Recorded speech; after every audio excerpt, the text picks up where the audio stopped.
of I picked this project up. Was contacted on Facebook by a follower, and he wanted me to do some work on this for him. And I was involved with some other projects between what me and George were doing and some of the stuff I had scheduled for Skilled World. Um, so I got to pull it back out. I had it almost a year. It's about time that we get back onto it. It's right here is the Revell issue, the monogram Regal, and I've hinged it and some stuff like that. So now it needs some cleanup work, and I need to build the door jambs for him right there. So let me we're just gonna sit down and work on this today a little bit.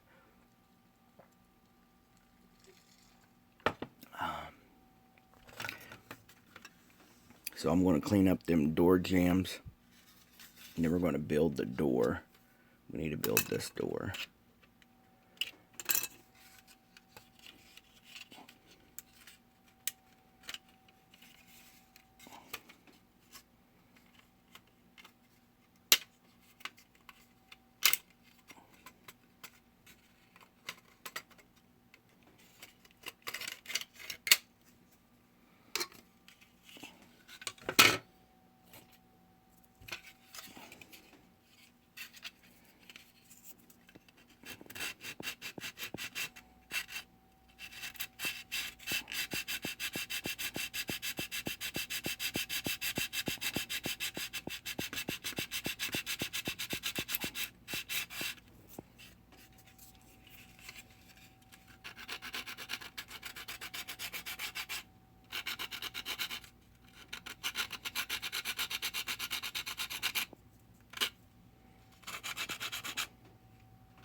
I seen the Edgar over at the Mad Labs. He had posted a couple a couple of live streams of building again. We hadn't seen him on in a while. That's cool. And then little Joe keeps doing his thing, which is cool.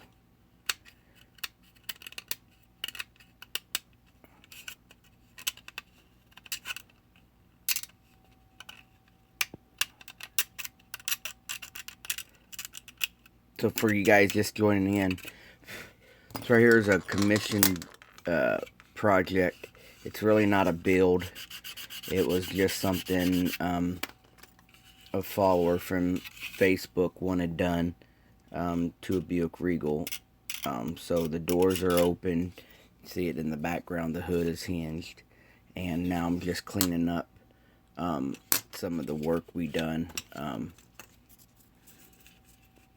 There's a video over there when I had the time to do the Tech Thursday stuff with you guys. We used this car. I've shown you guys how to use the Milliput for filling in the jams instead of trying to cut it all in with plastic.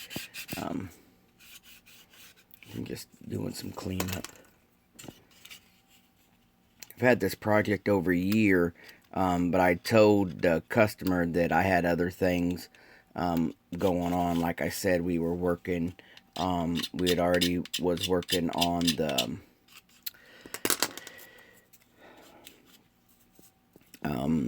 the Belvedere wagon, and I was in the middle of working on some stuff for Scaled World when I picked this up. So the customer has been leaving me messages, and I've been trying to respond, but I think it's to the point to where he's getting agitated.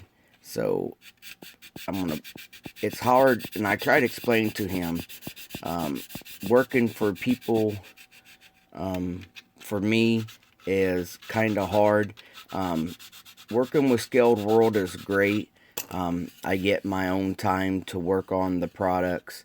I get to build the products my way, and that's the one drawback to doing projects for other people is their expectations of when something needs to be retrieved or finished, I should say, or you got to build to their liking and standards. And it's hard for me to concentrate, guys, and build on something when I'm not really feeling it and I have other stuff on my mind. Me and George were on deadlines for the Belvedere. It was a project I had already started before he contacted me about working on this Regal. And when, I get the cool stuff from Pete at Scaled World, I mean, my mind was overtaken, and I tried to explain that to them. And, I understand. I would be frustrated too if, I had a kid or whatnot sitting out there. But it went from opening doors and hinging everything like I do. He really likes how I do all that, to a suspension swap and a V8 swap, and everything just started adding up. And I don't know about some of you guys, but if I'm not feeling a project, I can't concentrate on it.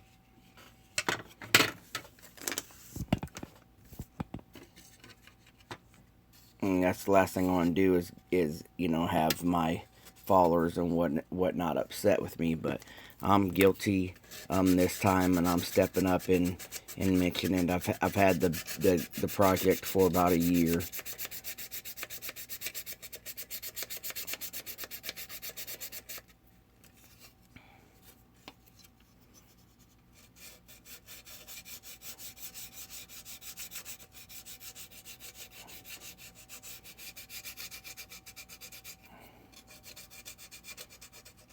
I don't know.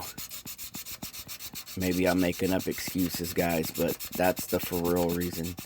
Is, man, it's hard for me to work on something if I'm not feeling it. You guys noticed over my channel, I used to do a ton of lowriders, and here lately, I haven't, did anything along the subject very much. I get in these phases of, style of builds I like to build and focus on.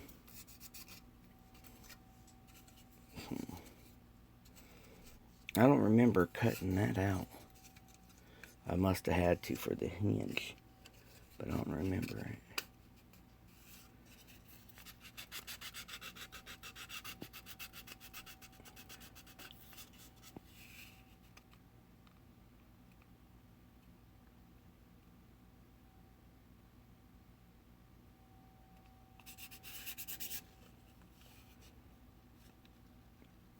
Guys, I just seen Little Joe comment. If you guys ain't subscribed to Little Joe, go subscribe to him. He put out a great video. He's working on a sleeper, and what he done is he used some Elmer's glue. He used some Elmer's glue and a sponge. Here's the sponge I like to use when I'm doing my rusting or camouflage stuff for my military plane that I did a while back. What Joe did is he took some Elmer's glue and water, and he dipped it in everything, and he put first he painted the whole thing like a rusty brown color. You can use oxidized red or whatever color you want underneath. And Joe dipped it and Elmer's glue and put it all over the body, and then painted the car, and then pulled the glue back off, and it gave it a very cool, like a surface rust look to it. And it looked really good. So if you guys have a chance, go check that video out.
There's the jams cleaned up.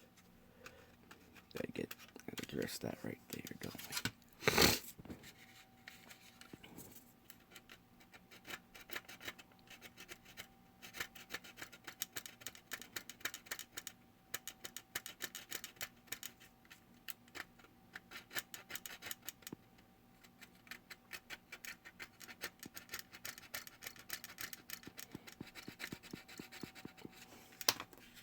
On this one here, I used Milliput Joe.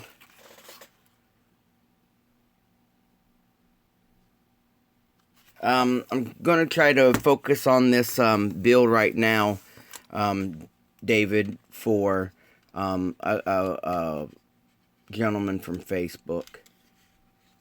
I'm just working on the doors, get the doors cleaned up, and then I'll clean up some of the jams right there where we cut the hinge open. I don't remember cutting off that overflow bottle, but I must have. So we'll have to relocate that, clean that up.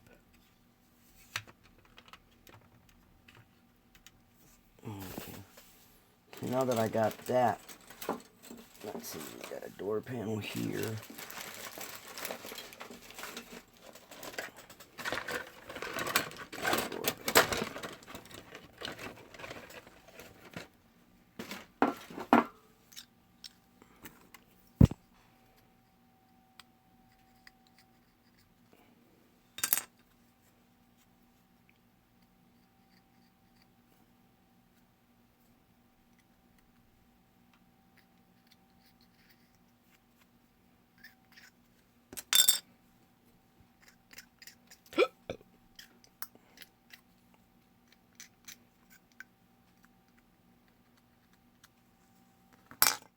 Hello, Gil.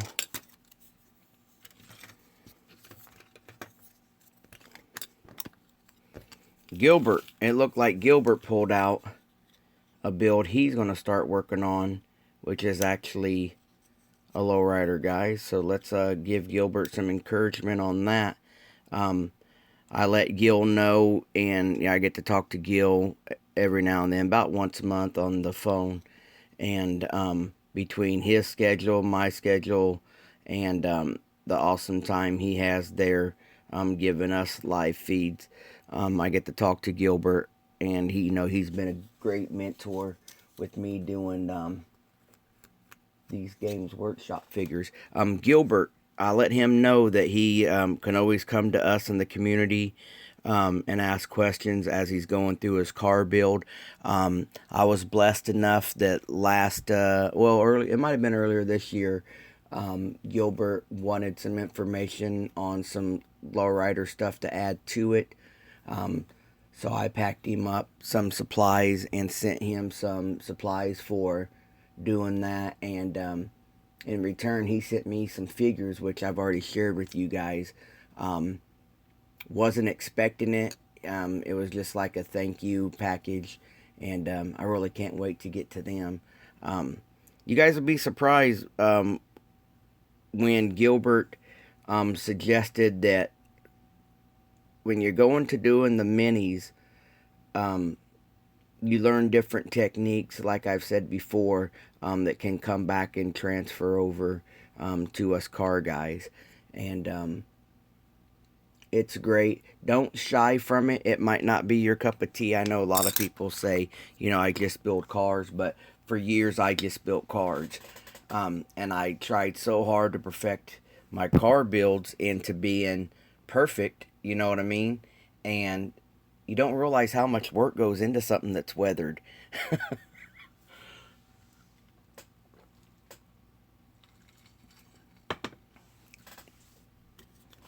You think, oh, well, they're weathering stuff. They're just painting a bunch of different colors on it, and then they're done. But it's a chore.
Now on this, just so I can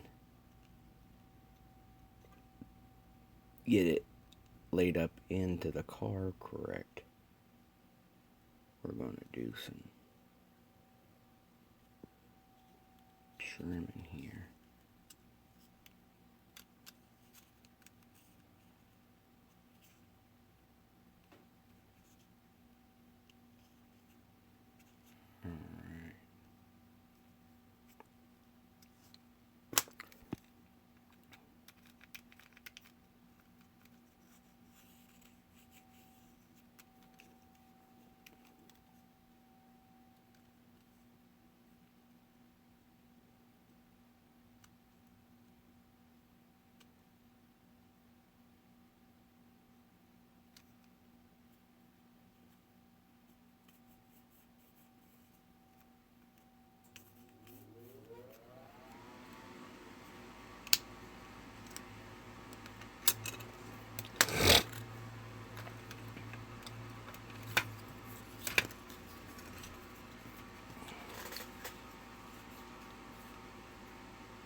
Later, Joe.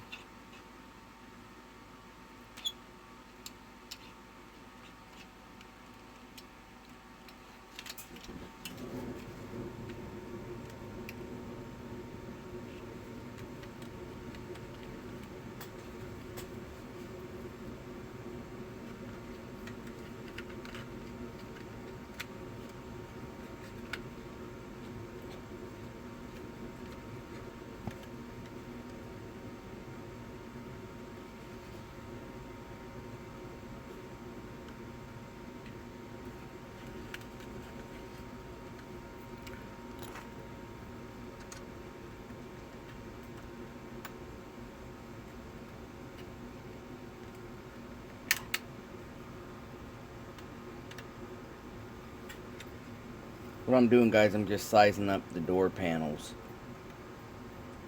And then I'm going to mark where their ends are on the door.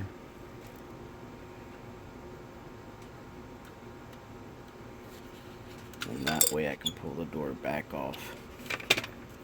And then what I'm doing, if you can see, I'm tracing exactly where the door panel is, and then I'll put my filler in there, and then we'll do the cleanup work. Now you can definitely do this with plastic, but you know, time consuming and it's harder to clean up. So we're doing it this way for convenience and for when the customer will be able to open and close the doors on his build.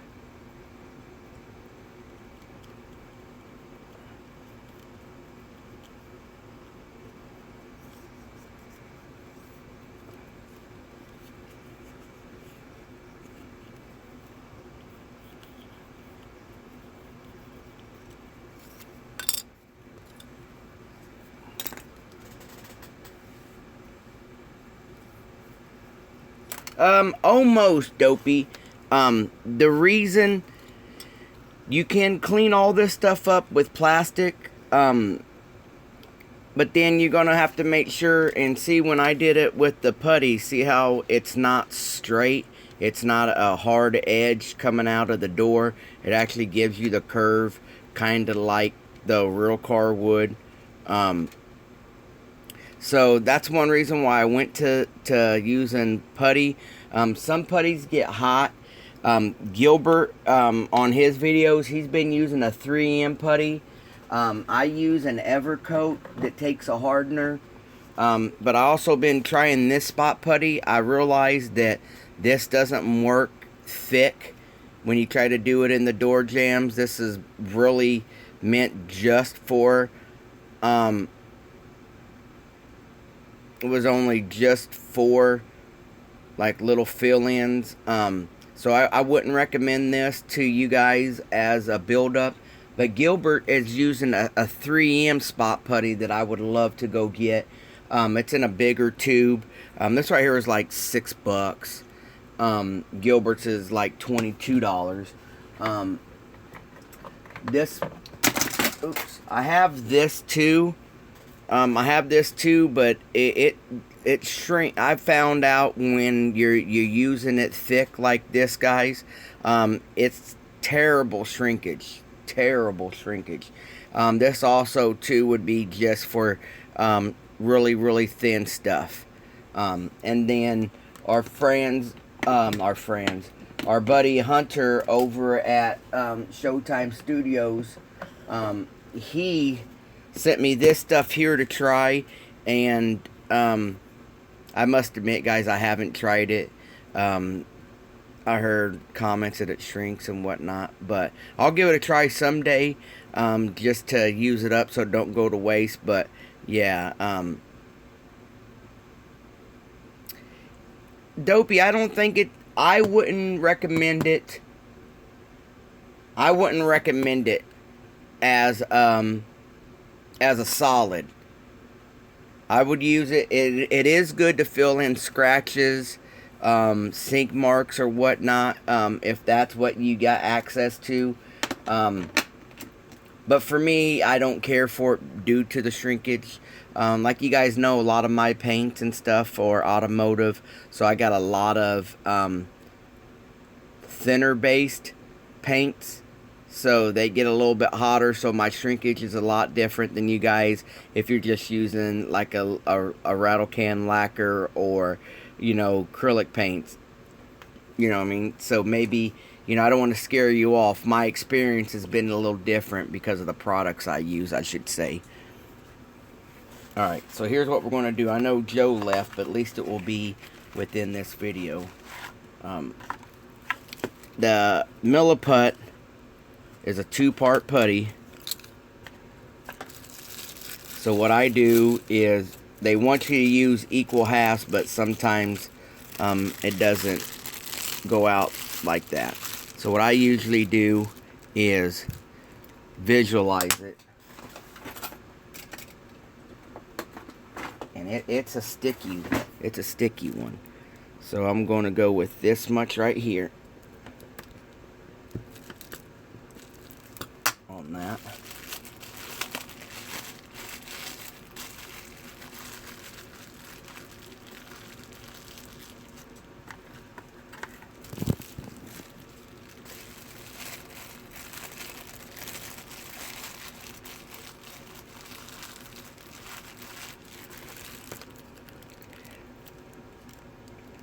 kind of size it up. I'm supposed to be able to use equal parts, but you never know.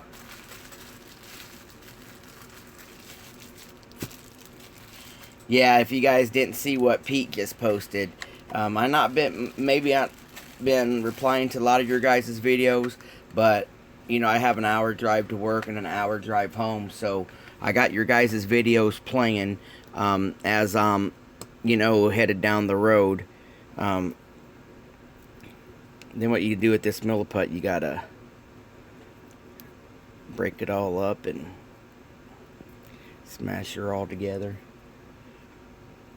And I don't have my water out. I recommend you guys having a little bit of water. Keep your fingers wet.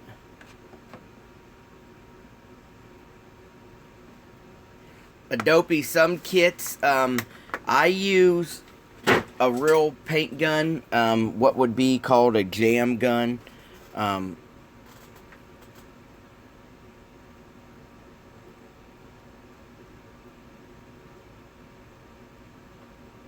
So, you know, I'm using a 20-ounce cup when a lot of you guys are using a 1-ounce cup on your airbrushes and stuff like that.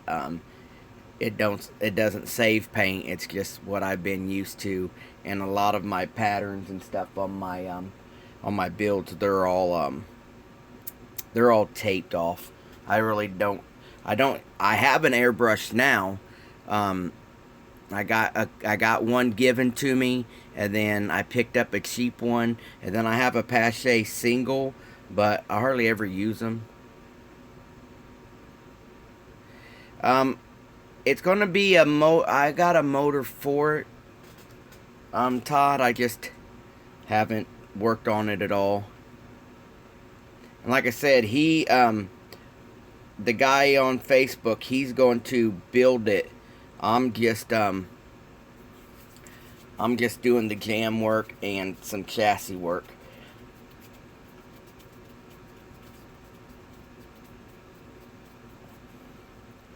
What I do, here's the milliput, guys. I was mixing it up off camera. I just mix it up, and you see it sticking on my hand, and doing this.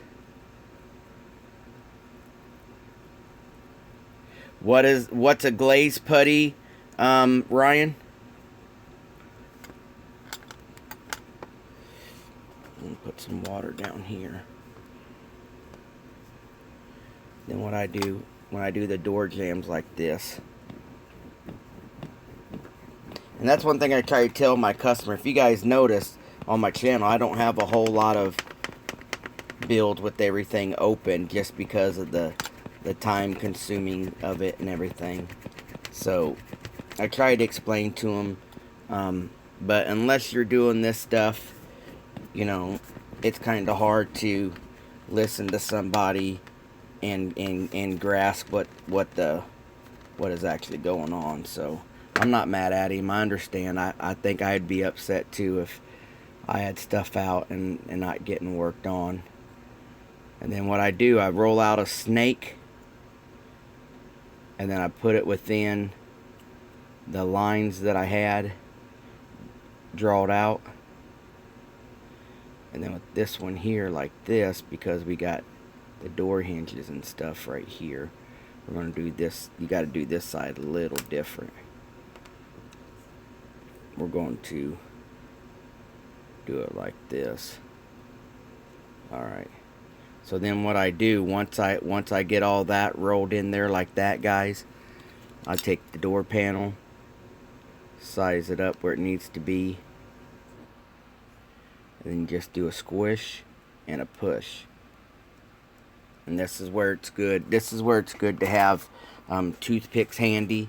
If you see, you know, you get your door panel in place where you got it, and then you come in here and you you have plenty of time to make this work. You can also dip a Q-tip into the water, and then you run it back and forth, and it kind of smooths it. You know, it'll kind of get a smooth in there. And then you just come back and you got to push it into where you want it, and then work around, work it around. We're going to do that. We're going to do this. And then this right here, also working with the Milliput instead of plastic. The door panel will come off as soon as this stuff here dries. You can get the door panel back off, and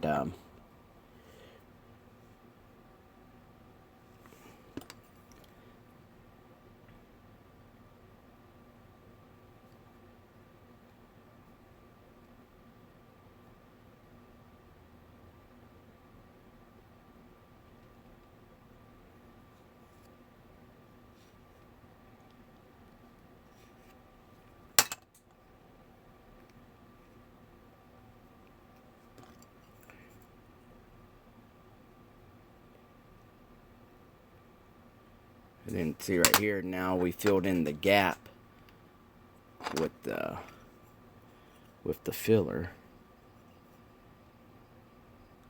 and you kind of, you made the jam a little bit, then you used the water to smooth it out and clean it up.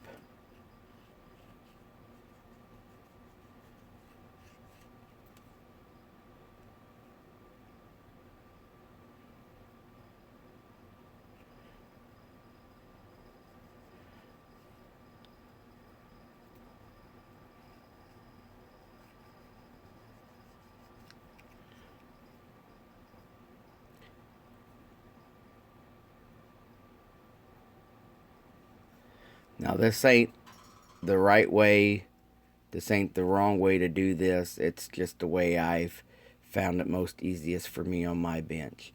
And that's one thing you're going to have to take in notice when some of us are sharing our tips and stuff like that online. It's what works best for us.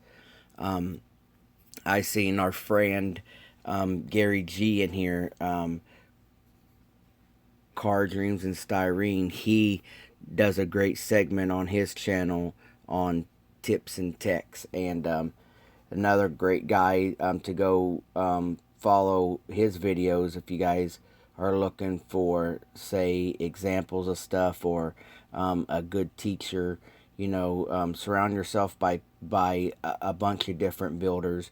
Don't just be selective into just one, because I might show you something that won't work for you, and then Ryan over at See No Evil Builds, he might have something that works for you, or Dustin over there at Hinterland Customs. There's a lot of us across this hobby that we all have a different technique. It may not always work for everybody, so that's why you I want to say build a portfolio, but not really not really something like that, but surround yourself by enough product to get educated, because you can't just go to one person and think that it's the best end all to end alls. So we got to cut that out there so I can get my hinge in. And you really never see the front of the door per se.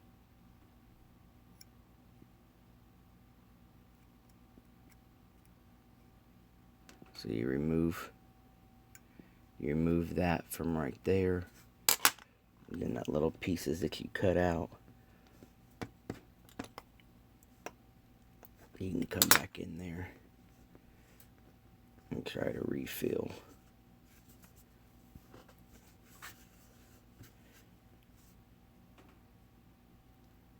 Just leave you enough. Leave you enough that way you can get your hinge back in there.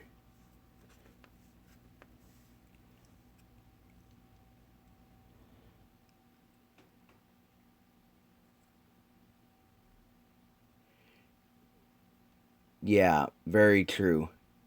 Very true. Now,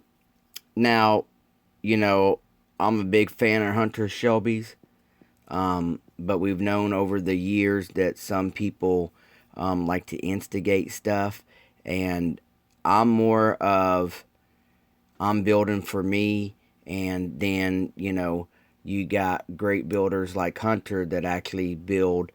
He's constantly building for perfection, and there's nothing wrong in that. But then some people, they try to comment before they even try something, and that's why I surround myself by good friends, good builders, and it keeps me educated. Not to say that I've been in this hobby for years, guys, but we're all still learning.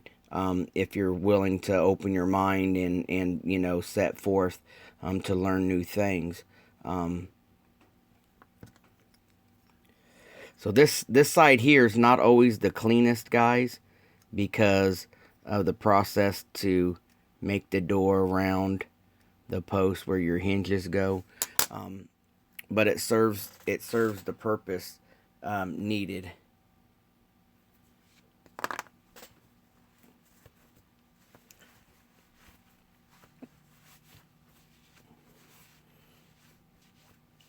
What's up, Swamp Donkey?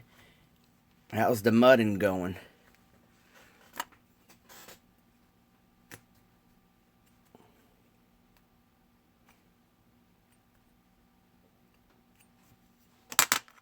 And see, when I was growing up, guys, my middle school had one day a week. We could come an hour early into school, and we could stay an hour late after school, and we would have clubs, and one of the clubs was Mr. Barnett.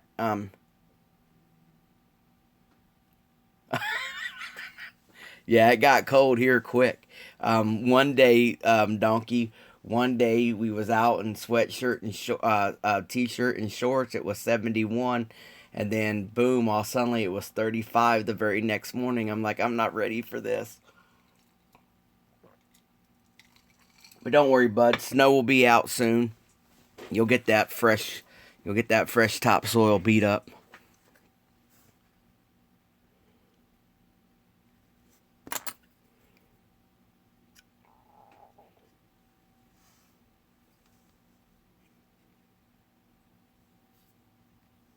Dang, yeah. Yeah, I'm down the road. I'm in Missouri, so it's coming this way. Sheesh. All right. So what I'm going to do now, guys, is to keep that post open on that door. I won't test fit it yet because it's wet. I don't want to move anything. So what I do is, and this sand's pretty decent. This Milliput sand's really decent.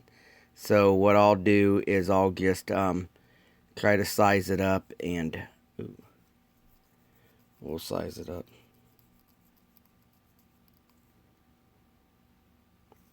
And what I'm doing here is I'm running the same size rod that is on the hinge right here.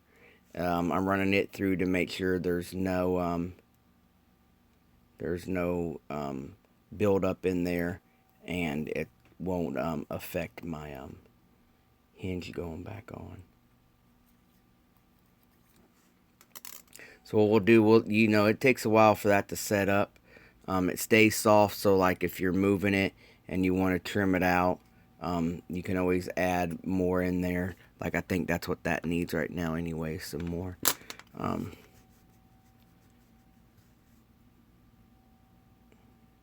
You know what? It's funny. I hate the cold, but I love the snow. And I don't see why it has to be 20 degrees if there's no snow on the ground. The sun is shining. Why the hell is it so cold?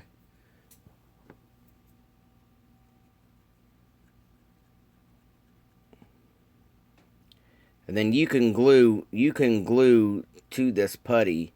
So that's why we haven't glued the door panel down. We're using the putty to do the filling, and then we'll add the glue once. So that way it's easier for you guys to pull the door panel back off when this stuff dries to paint the interior. So, you're trying to do I've seen a lot of builds, guys, where people don't build the jamb. They'll open the door and then they just glue the door panel, and then you have a little gap all the way through, and I don't like that, and I'm not going to do that to my customers. So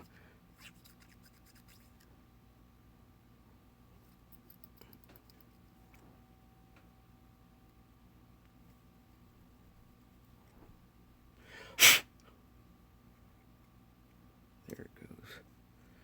We'll leave that set like that. I'm going to lay it on top of each other like that. Then we roll out the next one.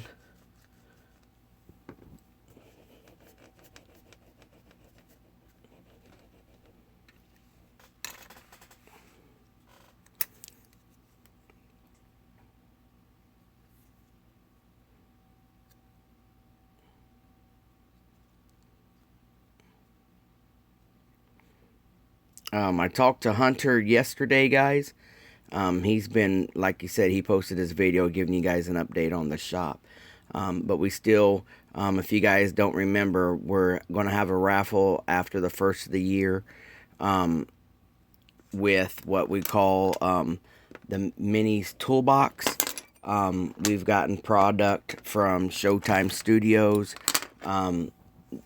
Pete and I have picked up stuff to donate from Scaled World and from Mr. Mini Dreams in the box raffle.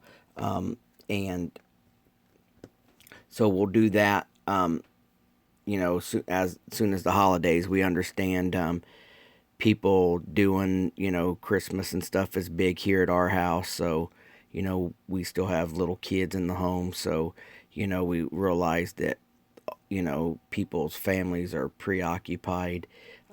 So we decided to hold off. And then weather affected a lot of us. I mean, Freddie at H-Town Model Works. You got, I don't think it hit George and Pete up there, but I know they have family in Puerto Rico that got hit by some of the hurricanes. I was going to take my wife on an anniversary trip, and it got pushed because of the hurricanes. It's kind of a bad year for some of us on that wise. So, you know, we decided to hold off, let people concentrate on family and getting life back in order, because, you know, dealing with some of you guys that live out that way, Jody Blackwell, he has a second home towards that area. Pete has a lot of family in that area. George has a lot of family in that area. And it just, you know, it's best that, you know, this is a hobby. We can come to the hobby whenever time allows. And so we just cut off all that for the time being. So, but it's still a thing we're going to do for you guys. And maybe now that a lot of you guys are questioning this milliput, maybe we'll, maybe I can add a set of this in there. Now, that comes in different colors. I just buy the yellow because it's rarely available. But yeah, I mean, depending upon what you're building and how you're building, I don't know what the difference is, other than some people swear by a color. I think it's all the same, though. I think it's all the same. It's all felt the same to me. And it seems like my Hobby Lobby always has this in stock. So they have the white one too, but it's not always in stock for some reason. So I don't know if other builders feel it's a better putty. Yeah, it paints right over. If you guys are on Facebook, you can go to the JDM page, and there's a lot of the Japanese guys, a lot of the Japanese builders from Japan that are updating their kits, and they're putting full-blown body kits, big wide fender kits. I know you guys see me and Pete using some C1 stuff and factory or 81 stuff, But these Japanese guys, they're building full-blown body kits out of this, because you can use water to smooth it out. It gives you a working time, unlike the spot putty or my two-part mixing putty. This right here, it dries hard. It's sandable, it's paintable. You can glue on it, and some of these guys are making full-blown body kits out of it, guys. It's just some amazing work you can do with this stuff. Sounds funny when you say it's a two-part, it's a two-part putty, and then, you see people using water on it. But man, it's a dream to.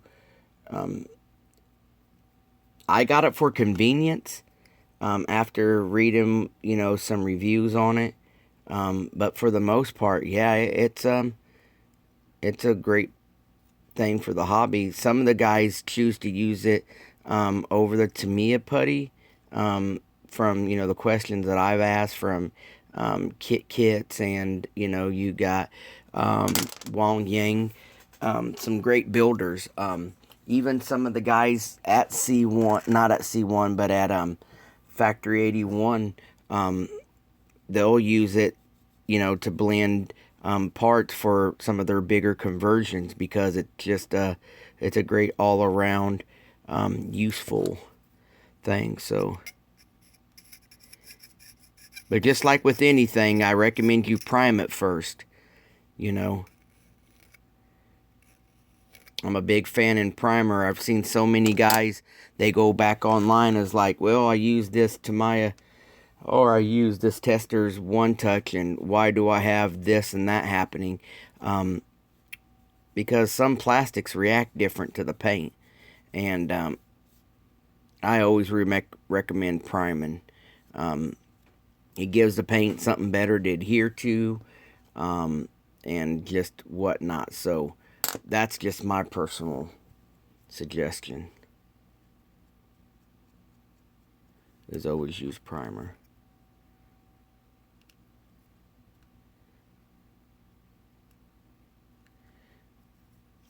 Now you guys can follow another builder. He builds a little bit of everything, planes, boat. I ain't never seen Will build a boat, but does some great detail work. He does the motorcycles, awesome, and stuff like that. Will Patterson here on YouTube. If you guys don't follow him yet, go over there and check him out. He's an amazing builder. And then all the guys, the crew from the ISM crew over there. Kind of jealous of Timothy Ivets right now. Timothy, he was lucky enough to be able to, right here at the end of the year, build himself a new workstation. And man, it looks great. Cliff is back too, guys. If you guys hadn't noticed, Cliff doing his videos. Got to talk a little bit with his son over the weekend, and they're very appreciative of everybody's get well comments and whatnot. That's a family who's been stricken, man. I feel for Cliff and his family.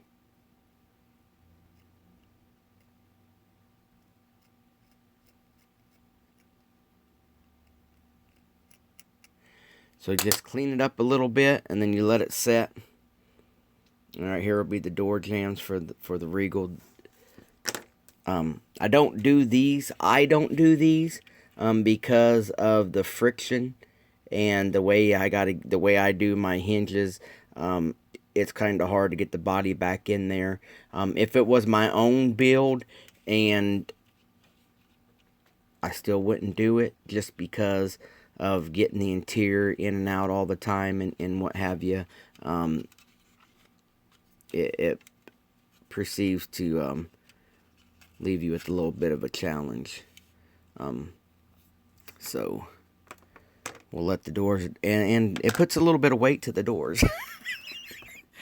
But so let me get all this stuff right here, and then sadly to say, once I mix this up, it's done. So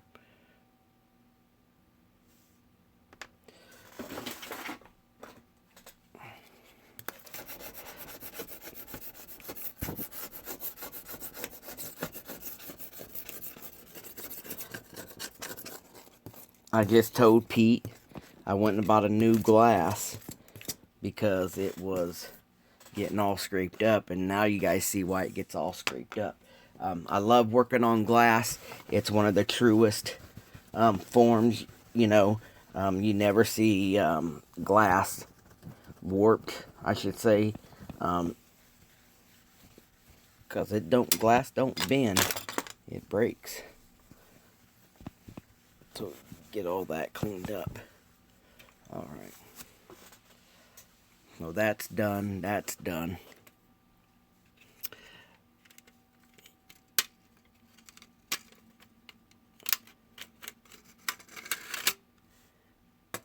All right. So let me see.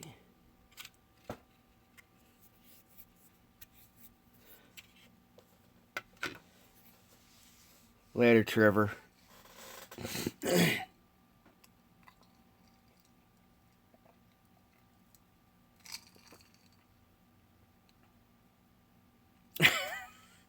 Hello, Mr. John Sharpie. Guy John's another great member to follow. Don't follow his member, but follow his channel.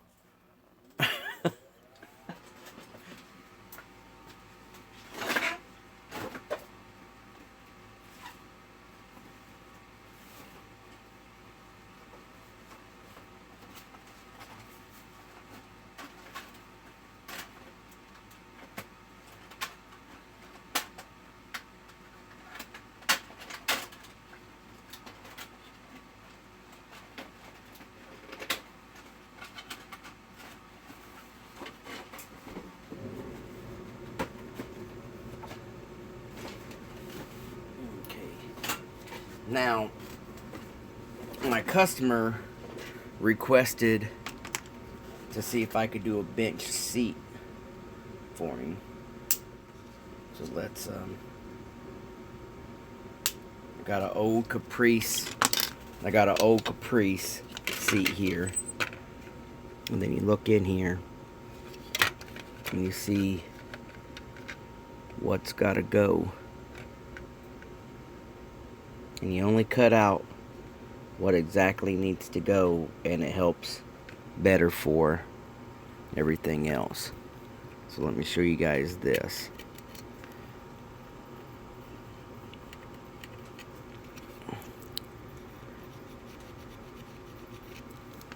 And then what I'm doing here, I'm just marking everything off. Alright. Now, if you guys have sensitive ears, turn your volume down. I'm about to cut some plastic.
If you guys don't know, I talk about it all the time, but get your UMP sanding sticks out.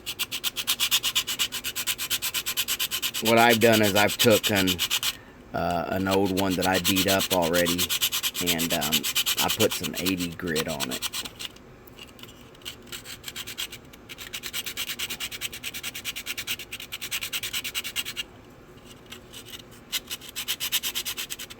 Like I said, this ain't the right way or the wrong way. This is the way I enjoy to do it. The front bench seat, like I said, is robbed out of a Revell Caprice kit, one of the original taxi kits.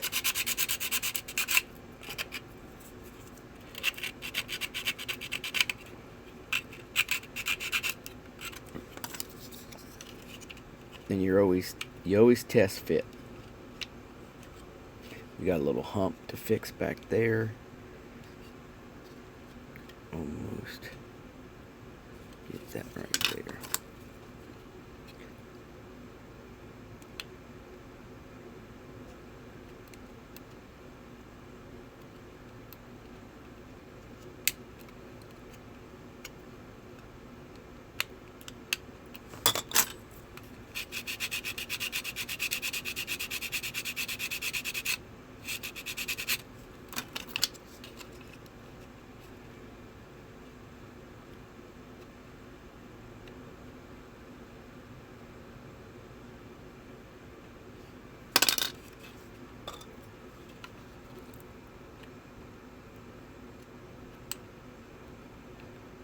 If you guys ain't experienced with your knife, please be careful.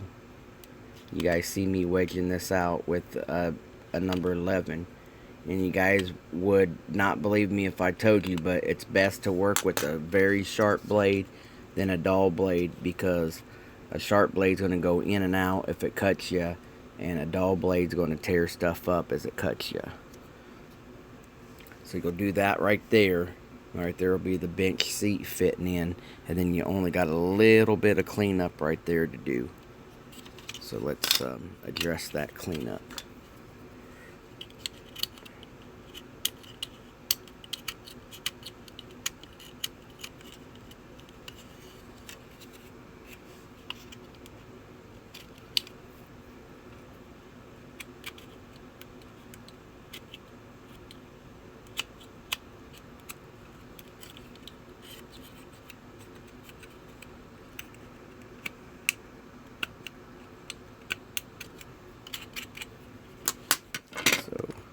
With a little bit of the milliput we still have.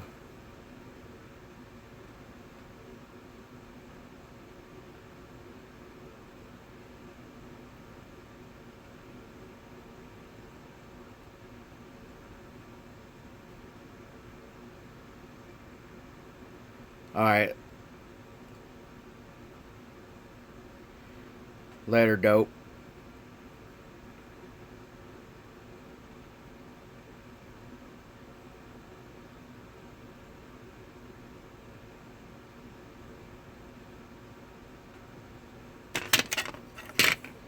You almost scared me there, Gary.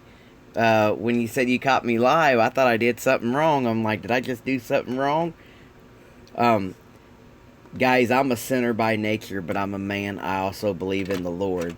And, being sometimes it's just so you get caught up in what you're doing.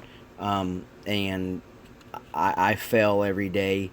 But I ask the Lord for forgiveness and, to understand. Well, He understands because He jeopardized His life and commitment to His own Father to bless me, a sinner. But sometimes I don't use the correct words, I should say. But I'm a lot better than I used to be. When I was younger, man, it was F this, F that, man. I had effing fun and, but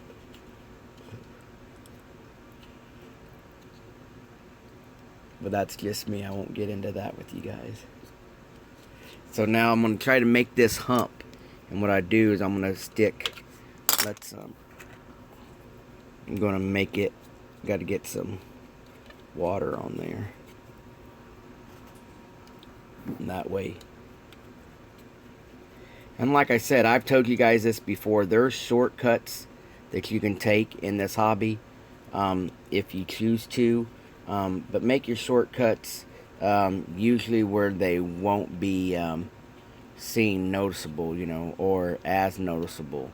So that's what we're going to do right now with this transmission hump. I put the milliput in there. let that run up in there, and then what it's done is it's covered that hole in that floor. And then when you guys go to do your flocking and detail work, that will be hidden. And then right here you got your collector tray, and you'll have the collector tray and all that in the floorboard. So right there, like I said, Milliput takes a minute to harden up, but at least it's looks good right there.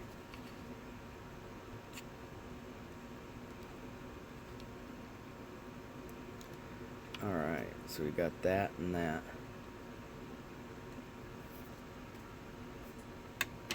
Then let's address this. See,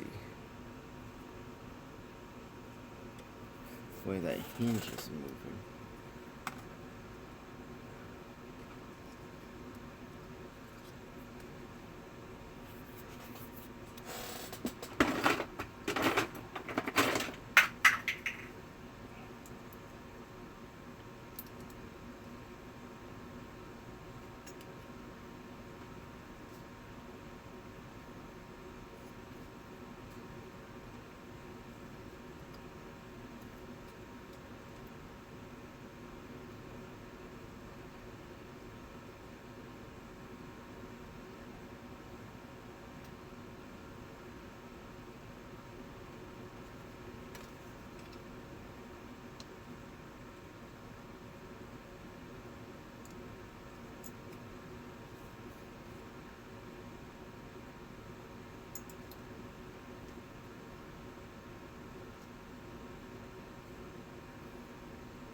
Okay. Now with all that right there setting up, we're going to take some small plastic and we're going to clean up. I'm going to try to clean up this right here.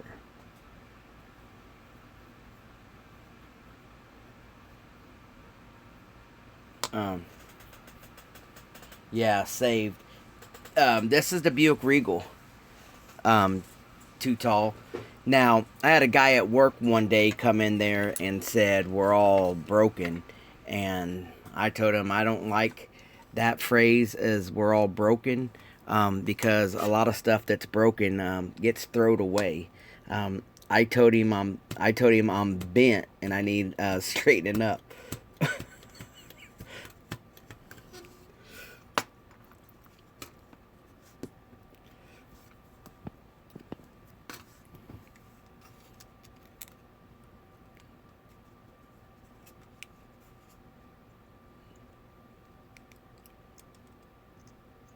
Need thicker than 10.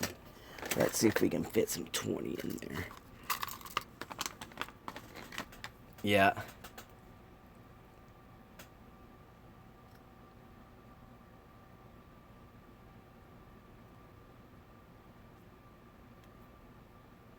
Oh, we'll see you, Bill.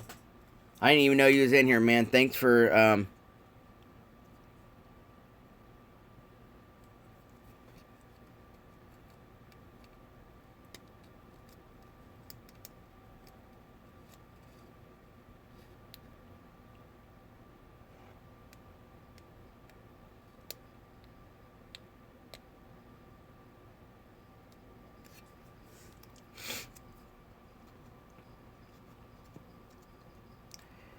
Tyler, are you talking about the Grease Lightning 48 Ford?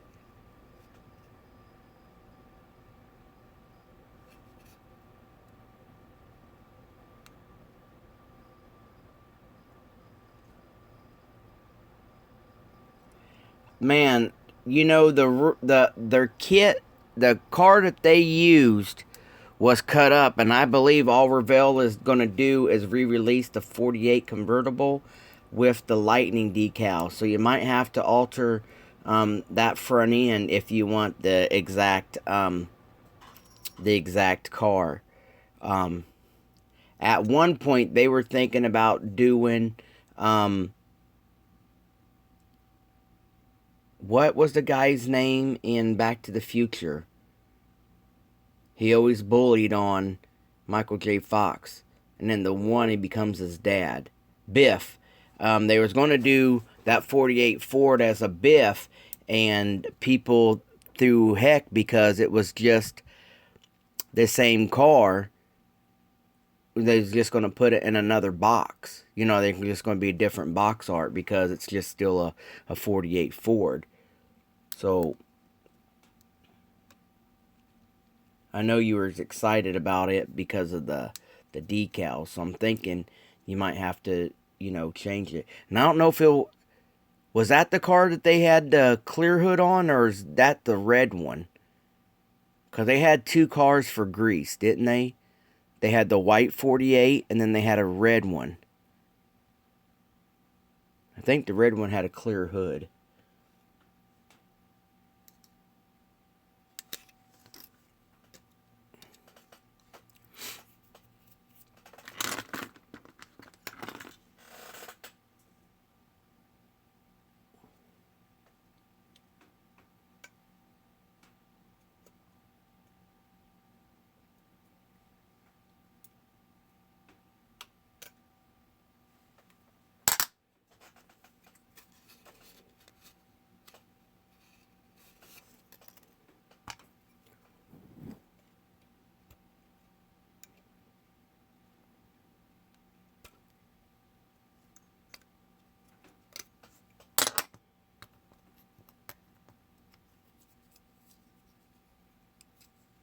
What Mustang did they have in there, Mr. Parker?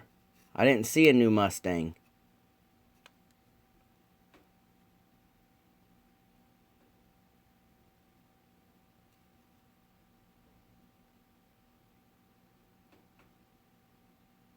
Oh, okay.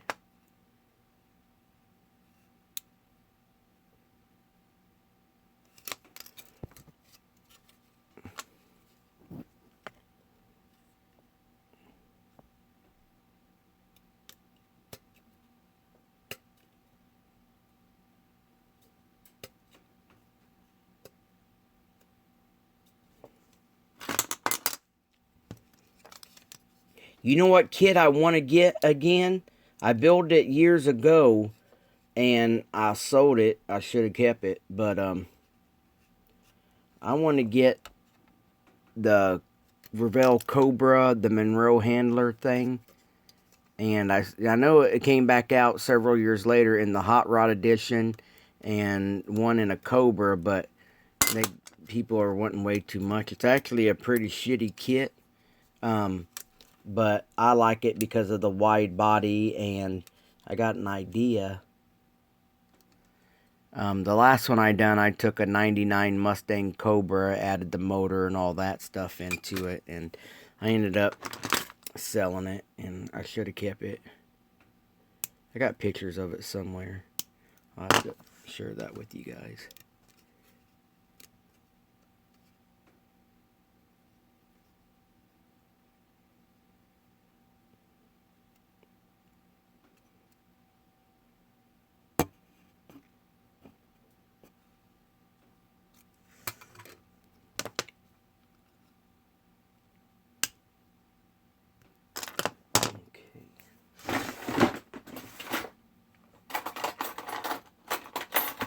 I used to give Freddie Duarte, or Duarte, I don't know how to say his name.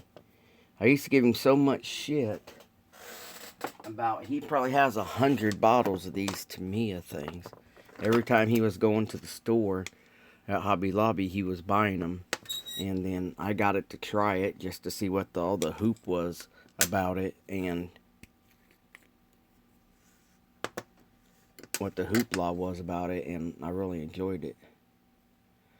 And it is a good glue.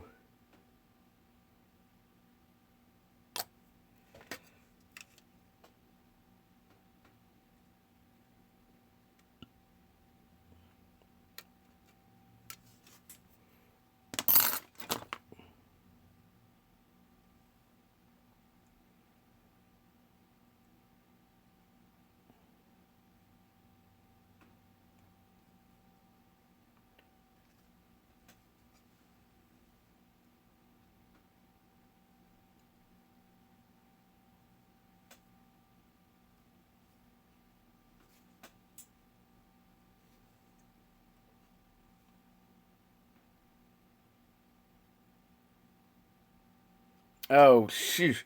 Wayne, we haven't seen that kit in a couple years. Um, I always liked the red one better. Um, I don't know if it was because it came with aluminum slot looking wheels versus the centerline looking wheels.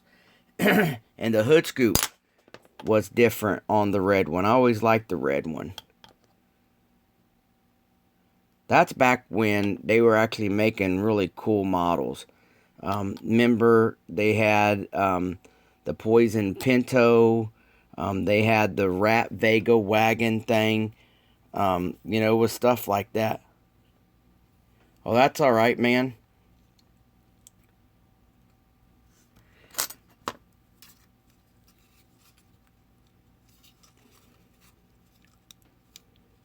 You can't stop them from coming in. Maybe they'll learn a thing or two. Oh, later, Gary G. Yeah, I don't know if it was.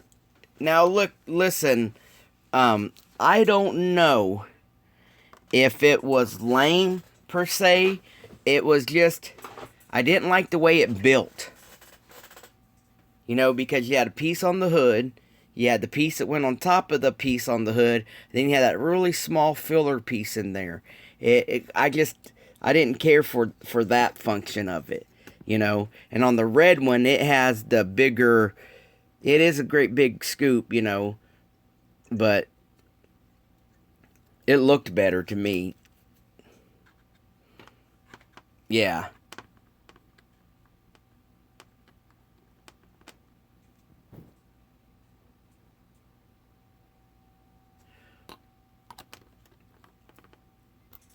Yeah, I remember what other cool cars did they have back when that Malibu was out.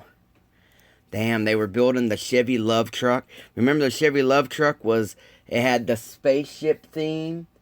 It had the with the camper, and then it had the Baja version where it was 4-wheel drive, and then they had the high roller version which was 4-wheel drive, with the bigger monogram tires on it. Yeah, the Vandal. Not only that, but the Vandal, and they had the Wambulance. Remember the other version, the white version. What was all those funny little Volkswagen, chop top Volkswagen vans? Remember the side doors laid down and had a go kart in it. Not a go kart, but mini bikes, and now they used to have some cool models. Now it's all Mustangs and Corvettes and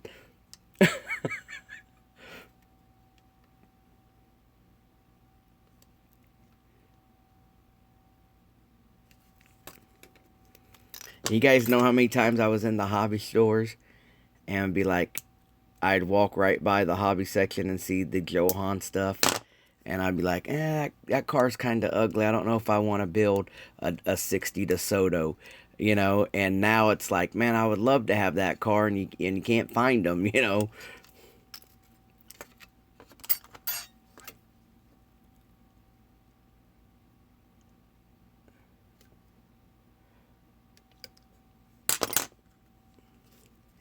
I go through the model car contest and stuff at the swap meets, and you'll see somebody have a $75 um $75 Ford 69 68 Falcon, the little squares, and you're like, wow, man, at one point that sucker was only $1.50, and this guy wants $75 for it.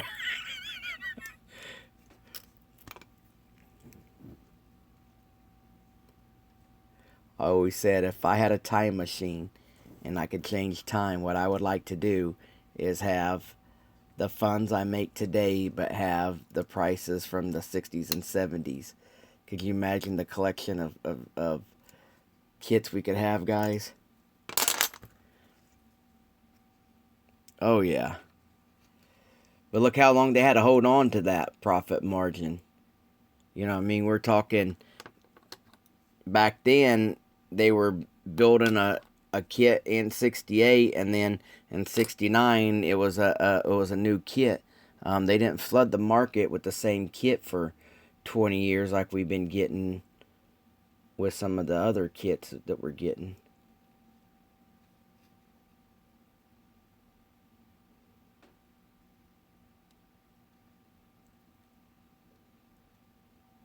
I mean, I'm an Impala fan.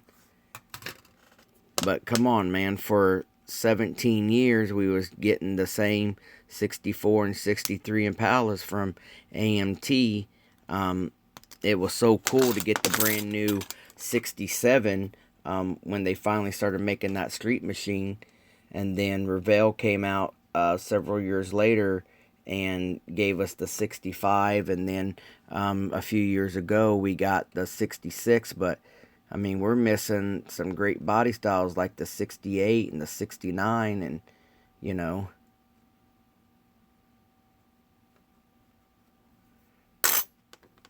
Oh, we're going to give you the 64 back. Now it's going to be a buyer's choice, and that's the 70. The 70 used to be such a great kit. I love the 70 because it's so close to a 69, you know, and but then, you know, it's the same thing they keep releasing. I know Hinter about had his wits end with the heavy Chevy kit, just because not only was the same kit reissued, but they don't update any of the molds. So after a few thousand castings, you know, you start getting flash and warped pieces, and you know, and it's frustrating for you to used to be able to buy a $5 kit, and now it's a $35 because it's in a special box, and you know, all this other crap, and you open it up to go to build it, and you know, your chassis pointing two different directions, and you know.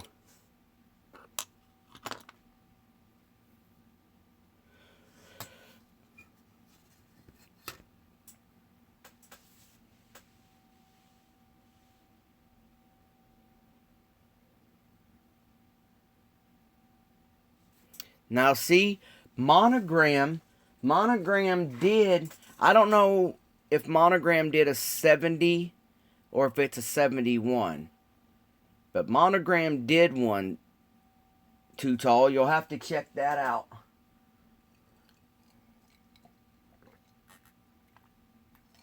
And I see it time to time on eBay, and it don't look that pricey on eBay. Some of these guys, it's like Barrett Jackson. I remember when you can buy turds, like my buddy was going through Chevelles.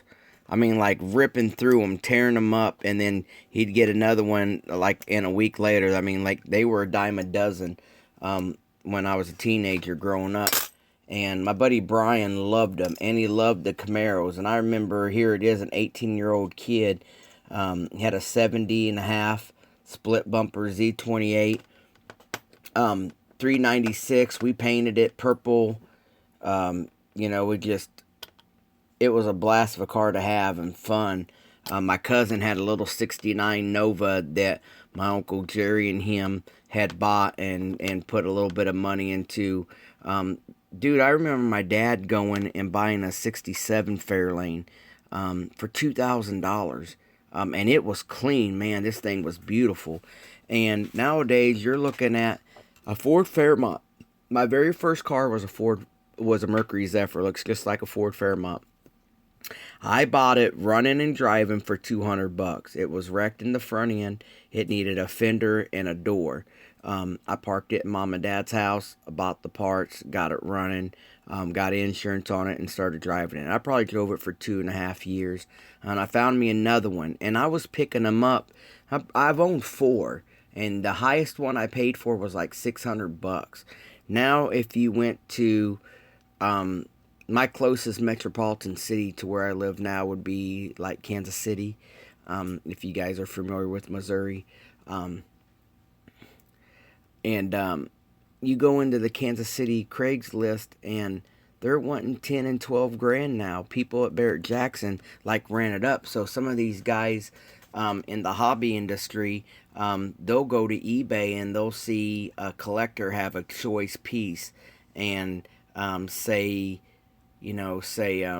had a brand new, like I really want a 64 Valiant to Pro Tour, and I found a promo and I posted it up on Facebook. They wanted $700 for the promo. So some of these guys in the hobby market see that something is that high, and they think their stuff is that high. Well, if that one there is a 10, mine's got to be a 6. So, it might not be worth 700, but it's worth 150, and it climbs and climbs and climbs.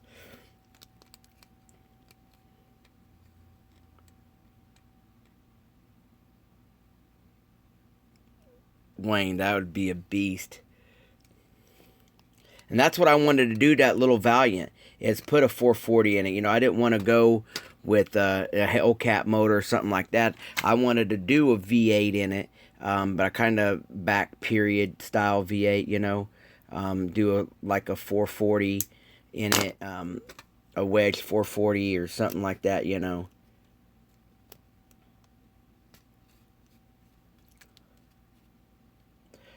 George, our friend over there at Vision 124, he got a great looking Mopar decal sheet, and it would be neat to do the Valiant with the little with some upgrade badges. George calls them billboards, so I think that's what they're called, the billboards, and do some updating on that. I think that would be cool. That's what's great about hanging out with you guys, man. All kinds of inspiration. You guys give each other ideas. I'm getting ideas.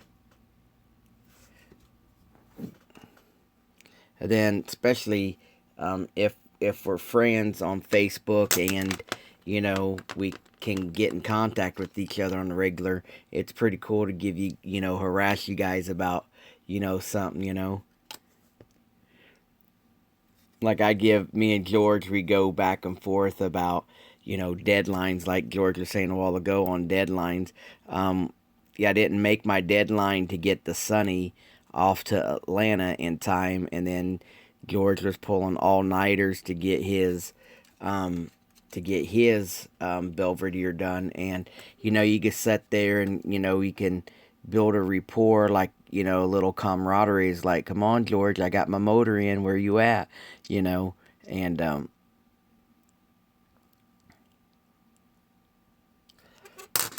before the internet, I was in a model club, but you only meet once a month, and you only meet up with your out of towners from different areas when you'd go to different shows. Either they travel to your area or you travel to theirs.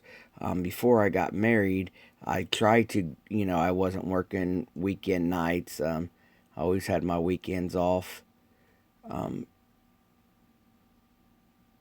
Well, not always have my weekends off, but I could plan. It was easy for me to plan a weekend off to get somewhere, and I would go wherever I could to, drive to wherever I could get to.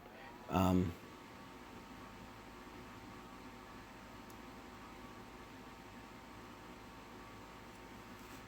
I wish, time would allow us to do that now, but now when you got family and, and all that.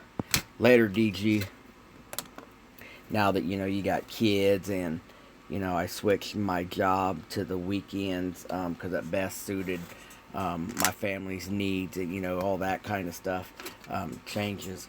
I took my wife with me one time, and it was something she didn't enjoy, so it became something that I would do when I could, and it got from, well, I'll go to Wichita shows, or I'll go to the Salina show, to now I only go to the show that we have here every year. Well, in Overland Park, Kansas, which is about an hour north for me to go.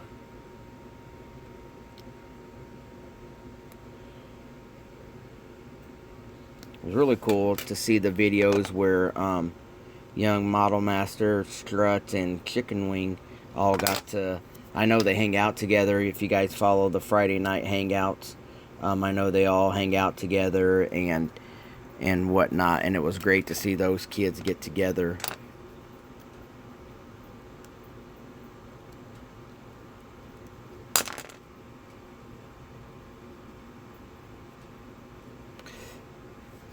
Hey, Cliff. Everybody, let's all welcome Cliff in here with us.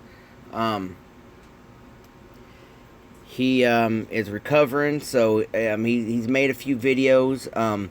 Like I said, between um, the stomach thing and the little mini stroke that he had, he's kind of slow. So a lot of his videos right now are just pictures and everything. But he did tell me that he enjoyed watching all your guys' videos, and he really thanks you guys for all the well wishes. He got to get back to the bench, a little bit, and he finished a little quick build. Looks good, Cliff. I really enjoyed that. What I'm doing now, Cliff, is I cut the holes. See on this car here, Cliff. See how everything is molded in, bud. So what I did is a few weeks ago, well,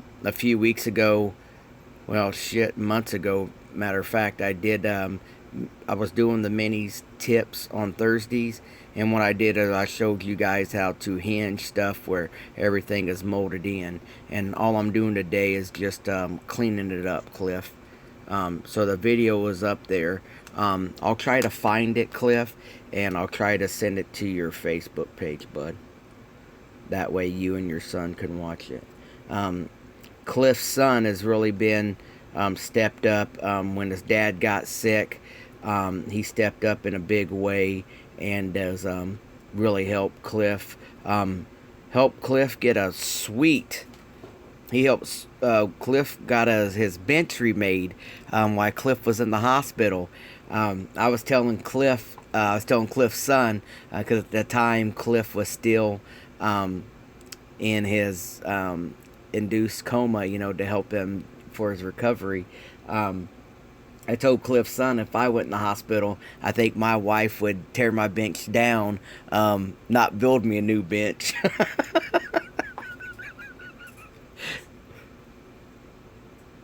Oh yeah, it looks great, Cliff. I loved it.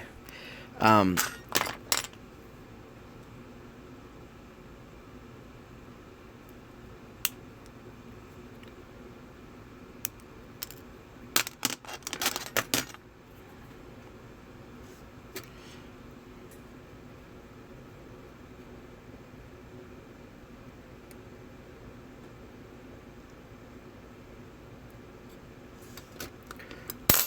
Cliff's a few hours down the road from me, but he has been able to come to the local contest, and Cliff is one of the YouTube members that I've been lucky enough to actually stand next to, enjoy a show with, and shake hands and pitch ideas. We have a mutual friend that's on YouTube too. Man, that thing ain't going in there. Big Boonsky. Almost couldn't remember his name, Cliff. Nick. And it was great for, all the guys to get together and hang out at the show.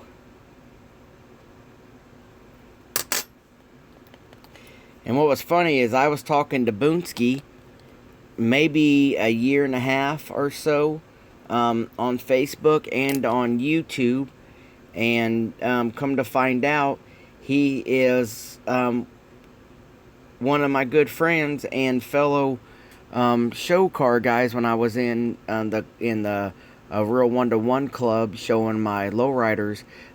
His brother-in-law, and I was like, man, that's a small world.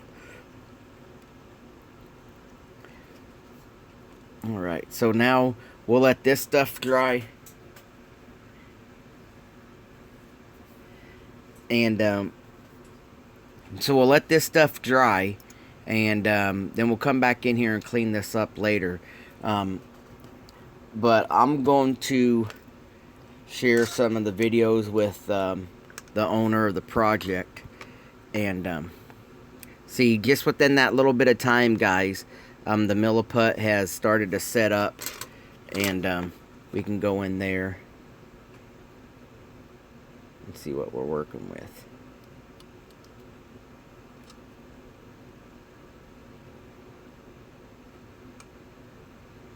remember when I first got in this hobby, guys, my hinges were made out of telephone wire, and I was melting I was melting plastic to put them in place, because I realized that gluing them in place, the hinges wouldn't move.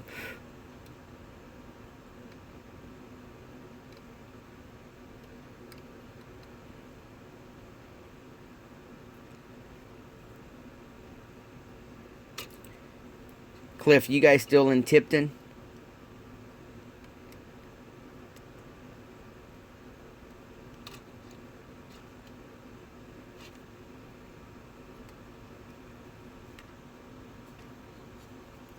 So the hinges are open, and then you see when the door is open, you really don't see that front of the door. You know, even if you go this way, you don't see a whole lot of the front of the door.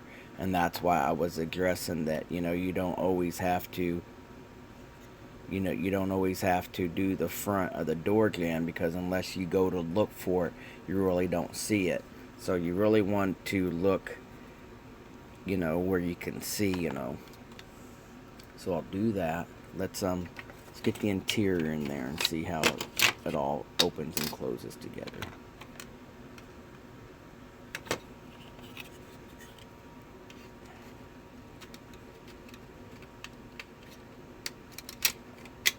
Yeah, like John said, it's not that hard of a job to do, guys. I think it's the commitment of doing everything else around it to get it to work. And I think that's what draws me off from doing more opening doors and stuff on my projects. And I think it's just a personal thing, you know.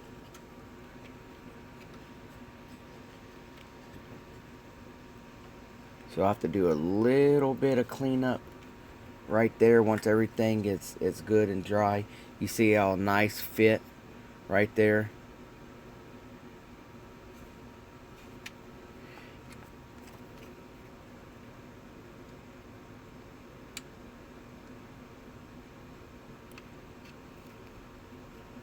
That door there worked good.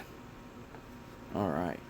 And guys, when you gotta, it looks like the gaps are a little big on here, but you gotta understand, when you start building up your primer, your paint, and your clear coat, you're gonna want a little bit of distance in there. So I'm gonna have to trim off a little bit on this. Yeah, that's true.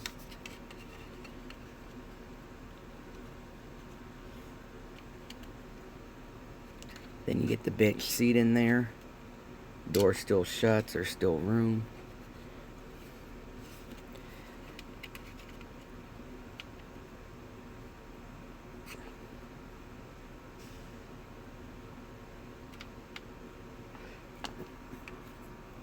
And you got all that. So right there's not a bad day's worth of work, guys. And like I say, within an hour and a half, you guys see me box in these. We built the 2 door jambs. We built the center hump. And that's with me talking and everything too. But, just if you're a hobbyist and you're like me, I'm not reluctant to admit it. I cannot work if I'm distracted by something else. And I apologize to my customer that owns this. Like I said, I've had it about a year. It's just, man, I get in the grooves and the wants to do some other things. I got a lot of stuff packed up now to go back to George, to Scale World, to MJ. I just hadn't had the time to get to the post office. There's just, man, when my ideas start to go and I'm starting planning stuff, I'd hate to admit it, but man, sometimes I just cannot concentrate with other stuff on my mind, and I think I put him off long enough, and he's getting a little upset. I mean, he was nice about it, but I can tell. And truth being, I think you got your kid out there and, you know, you spent money with someone and you see them building other stuff. But I try to stress that I didn't want to work under pressure, and I guess I got lenient. But he sent me these wheels. Now, I don't like these wheels. They're a little too wide for my liking. Yeah.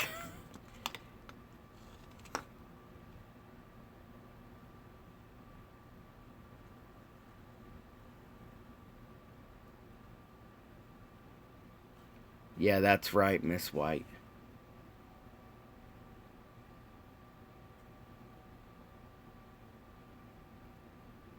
I wanted, Nima and Mr. Chambers there just made a comment. And John Pohl, you know, they're talking back and forth about their young ones getting into hobby. I wanted to do a same kit build, um, with Mr. Mini Dreams channel, and we all, you know, maybe, you know, it's got to be a kit that can that you can get, you know, pretty easily, and it's got to be something that all aspects of the hobby can relate to. I know our buddy John Pohl, he likes to build a lot of nostalgic drag stuff. Um, Hinterland and Dustin, they just build off of, you know, what they're feeling. George and I, we like to build more along the lines of, say, a high-end custom, pro touring type stuff that you would see coming out of Boyd Coddington when that shop was still open, stuff that you would see coming from Chip Foose, you know, Dave Can Dig It. You know, you know, that's kind of style we like. So you'd have to find a subject that wouldn't put somebody out of their realm. To me, like in my mind, the new Little Revell Bronco. I know in the 70s, they made drag cars out of some of them. So I know that's a subject that John can build. I know that the Bronco would be something that Hinterland and Dustin can do something with. You know, if you follow those guys, you know how they can build. I really like a lot of the Dustin stuff that Hinterland Customs is building. He usually puts it within a little diorama just to give a little story behind it. And yeah, like Jay says, everybody has their own style. And that's apparent with the stuff that you see me and Jay build. If you guys ever get to come to the contest where me and Jay's at, you'll see Jay build stuff from a factory presented car, all the way up to, you know, custom. Man, I mean, he's built tuners. He's like me, you know. We're in the same world. You can never, whatever pops into our mind, will go in there. So if we picked a subject like that, it would have to be a subject that everybody can relate to. It'd be something that everybody can build. And the key word would be availability. Because if John and his son wanted to join in with us, we got to understand John's in Canada, so he might not have that kit, so it'll cost him more in shipping. Our buddy Sharpie, John Sharpie over there in the UK, if he wanted to join in, it'd be something that, you know, his local hobby shop might not stock, a domestic American kit that we chose, you know. So, you know, it'd have to be something that would be easily accessed through the internet, you know what I mean?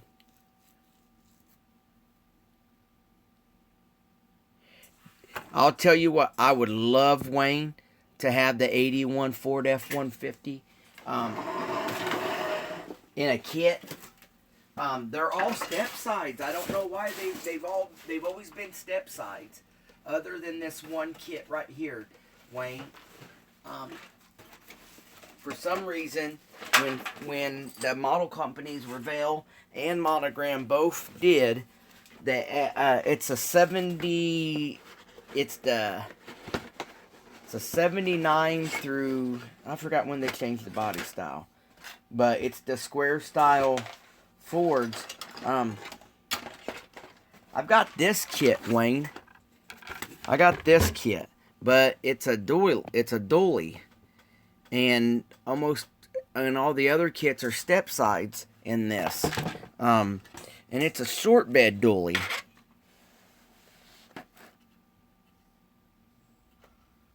And like I said, it only ever came out in a snap together kit.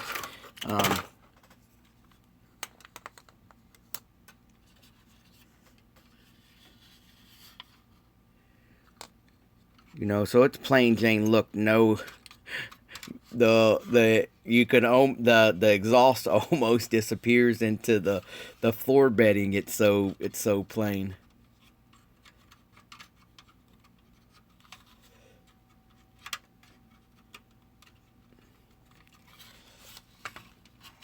You know, it's a great old kit. And I tried one time, Wayne. I tried to cut up.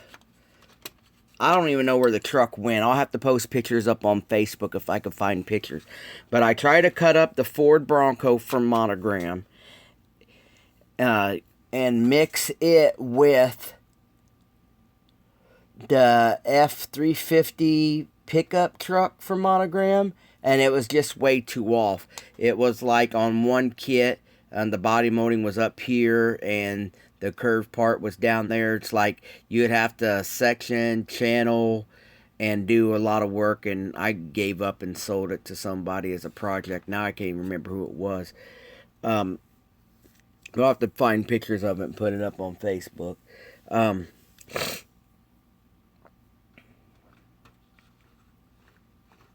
I do have a fifth wheel trailer from Galaxy. That might be something to do. Make it a pull pig, or are you talking about a real mud puller? I remember I got this kit from my granddad, and for a birthday present. Usually Grandma and Grandpa would always give us $5 for our birthdays and $10 for Christmas. And I got this kit from my granddad for a birthday, so it had to be 81, 82. So I had to be 7 or 8 when I got this. I built it and, you know, playing with it, and, you know, shit gets tore up. But my good friend, Mike Bolin, he found it, and he bought a whole collection from a guy. And he remembered me talking to him about this kit, and he sent it to me. So this was a great gift for Mike. Shoot, I've had this for a couple years now. And another kit I got that I grew up with, that a follower sent me, is, I'll give you. Hey, I bet you guys don't know what these came from. They were in this box. It would set like this. If you guys have been following the live auction on Facebook, they've been talking about this kit a lot. But here's another great old kit that I had as a child, that one of our followers from Facebook has picked up and sent me.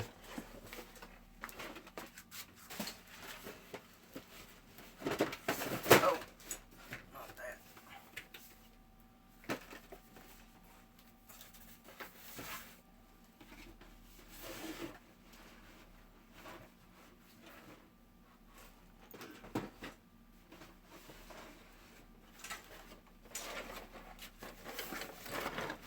Is this old set?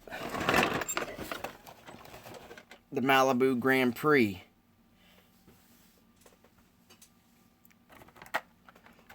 Now, it's built just like that other Snap Together was built already.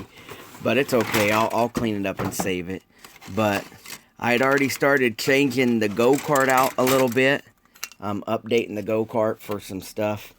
You can see I made itty bitty brake rotors. And just I'm gonna try to detail it up a little bit. And like I said, I get ideas, and I'm gonna work on the motor. But I went and I bought a Lego go-kart just for parts. Oh, I just lost one. Gosh darn it. Oh, found it. And instead of these, where'd they go? Instead of these big, two-piece, instead of these big two-piece wheels, I went and found a Lego go-kart racer, and I drilled out the wheels. I'm going to put these rubber ones on it. And that way, it makes it more like a real looking go-karts that really race. Like that. And, it comes with the go-kart trailer. Stuff like that. And then the Toyota truck and all this. And I can beef all this stuff up. But it wasn't a bad build. Nobody had ever painted it.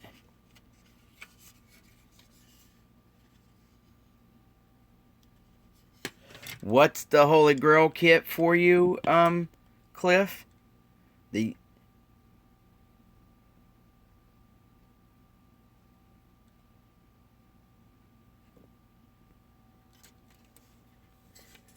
mean, he did a little bit of paint, whoever painted it right there, but...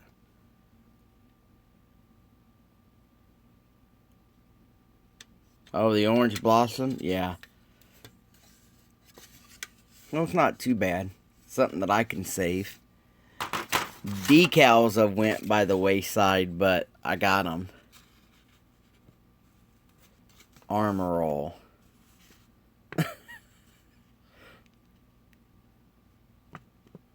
Make it shine one squirt at a time. Armor All.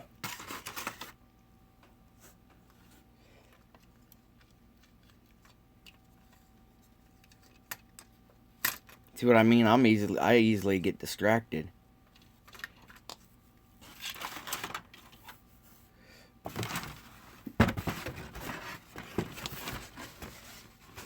Yeah, the orange blossom is a 37 Chevy, I believe. A 37 or 35.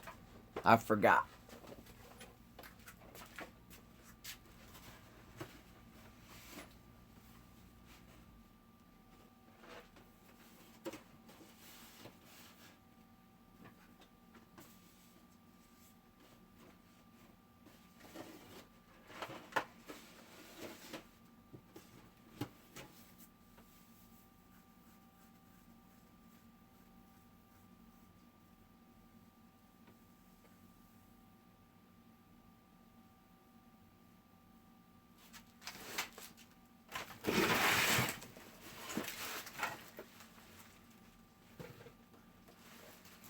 And here's another one I definitely want to build in 2018.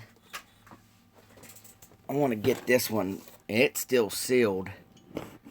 I want to get it cracking open. Now somebody was saying, who was it? I forgot. Somebody was looking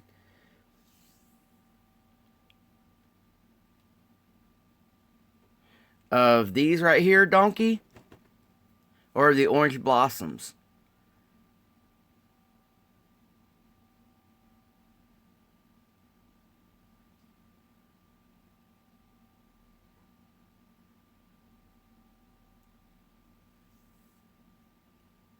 Oh, okay, yeah.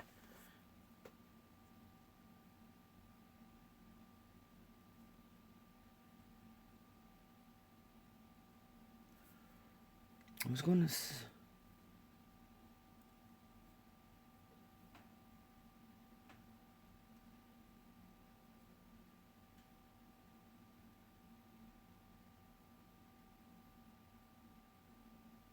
See, this is what happens. I sit down and I start thinking about what I have and what I could get built, and then I start pulling stuff out, and next thing you know, I got a ton of crap out. Well, I probably got, let me see, as of the Fox bodies, which is, I'm a big Fox body fan. My favorite Mustangs would be the Fox bodies, from like 79 to like 93, when they, before they went to the round cars.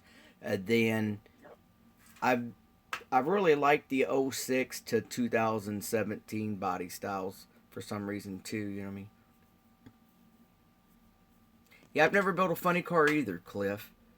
Um, I seen this kit go up to, $75, and a friend of mine picked it up for $10. I can't believe that, and he sent it to me. Oh, I didn't even see that. A free get free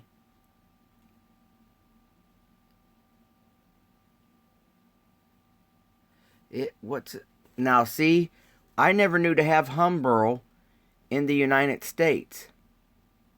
So this right here says you get free 3 half-ounce tins of monogram Humbrol enamel paint with purchase of this kit. Send coupon in kit and $1.25 for shipping. Offer valid only in the U.S. and ends December 31st, 1986. I've never seen Humbrol in the U.S.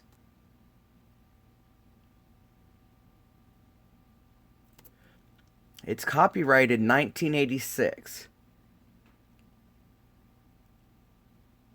So I'd have been 11 years old.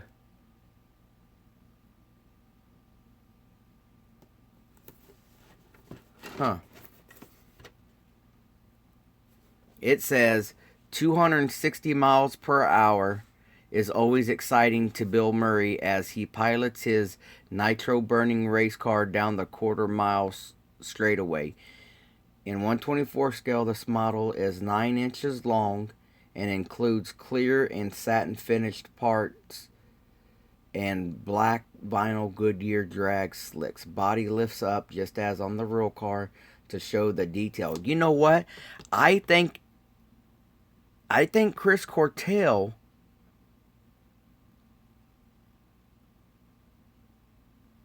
I think Chris did a review on this kit, and he said he searched all over the internet, I believe it is, and he could never find where this was actually a real race car, but they just called it Bill Murray. Oh, Derek Pitt. I think that's who did it. Okay. Yeah, and I think he said, John, you're a nostalgic race car guy. He said, that's who it is. Dirk said he searched for images on this, and he can never find this car as a race car. You guys see that in the real thin letters back there? That's a Miller. That's a Miller emblem on that Firebird. And they actually have the Winston cigarette labels. Oh, so it was not a real one. It says, hey, look, John. It said Bill Murray.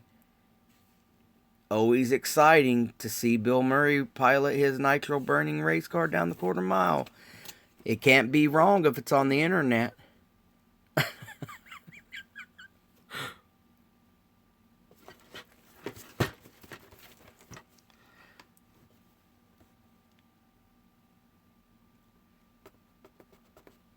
Yeah, this right here looks like a cool kit. Yeah, Dirk did a review. I forgot.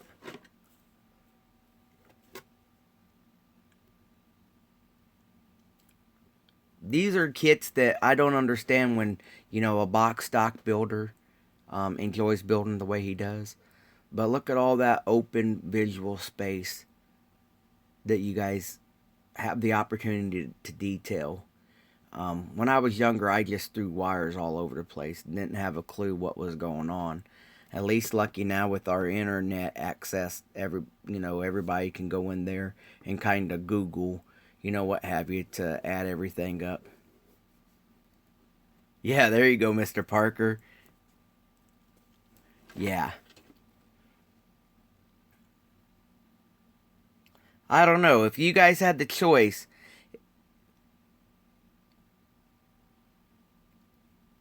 if you guys had the choice to race a drag car, would you go top fuel rail? Would you go funny car? Would you go pro stock? I think I'd go pro stock. I just feel safer being able to open the doors to get in and out. Yeah, you know what I mean? Yeah, I could build this as the next. I could save this and build it the next time Little Joe has a Street Outlaws. I mean, and I can build a pro mod to go next to the old Crow and the new Crow and the new Murdered Out.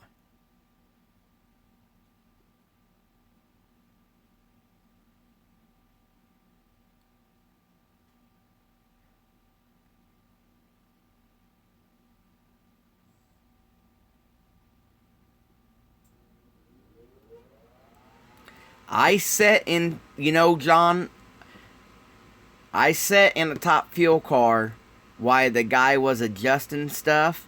There was a track day. We used to have a pretty big track here. They shut it down now. And one day I was lucky enough to be on the pit side at a fun run day is what they called it. A grudge night type thing at some other tracks. And I was lucky enough to set in the rail while it was running. I mean, it didn't have the steering wheel or nothing in it. Because if you guys don't know, they pull the steering wheels off so they can get in and out of it. And it's a really tight fit, and just the rumble and the noise, I can only imagine what 4, 5, 6 seconds sitting in that seat behind all that motor would feel like.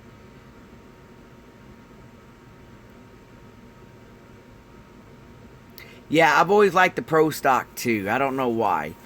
Um, Bob Glidden was always a good fan. I always liked Bob Glidden. Um, just seeing like when he was in the the Fairmont or the Thunderbirds, and even when he was running the Probe, it always looked so much fun. Yeah, that's where I was, Cliff, at KCIR, um, right there off of Nolan Road, and I got to set in the Pepsi. If you guys remember the Pepsi Challenge, they call it the Pepsi Challenger, and I can't even remember what make it is. Um, I got a poster of myself inside an Indy car, Rick Mears Indy car when he won the Indy 500, and I also got to climb up in Bigfoot when Bigfoot came to Camp Arena, to Arrowhead Stadium. I was a young man, and my dad took me for my birthday, and we got to walk in the pits, and it was fun, man. It just to look up in the cab, from that far away, it was huge. I think I was on my dad's shoulders for 10 minutes. I halfway killed my dad looking in that truck.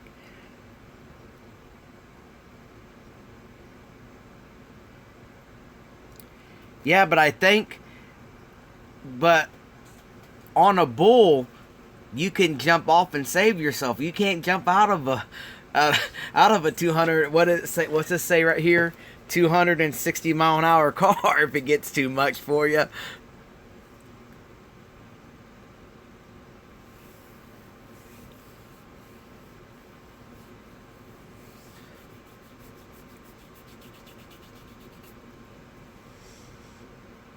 Where is? Yeah. The only thing I didn't like about it, if you actually got to drive on that track, Cliff, um, right where the fallout light is, or what you guys would call, the finish line. But right where the fallout light was, man, it got rough as hell. So, you're going 120 miles an hour, 110 miles an hour in a street car. You're trying to stop. Man, it's like, it was just so rough.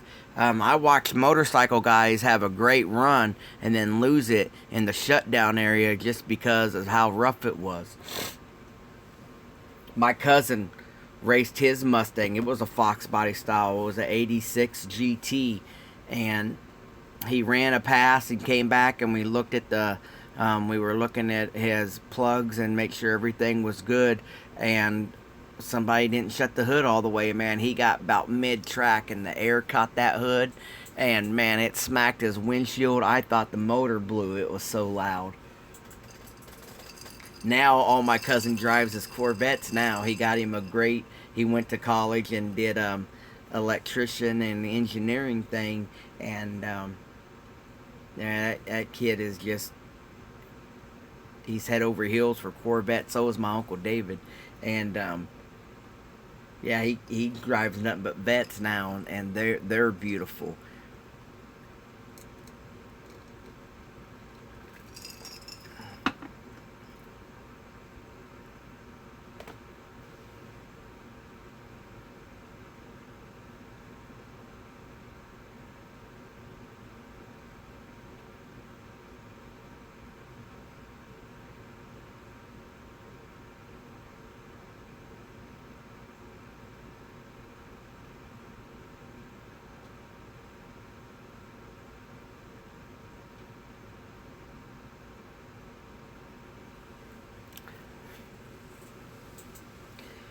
Well, guys, thank you for following me today. I'm going to let all this stuff here set up and dry up.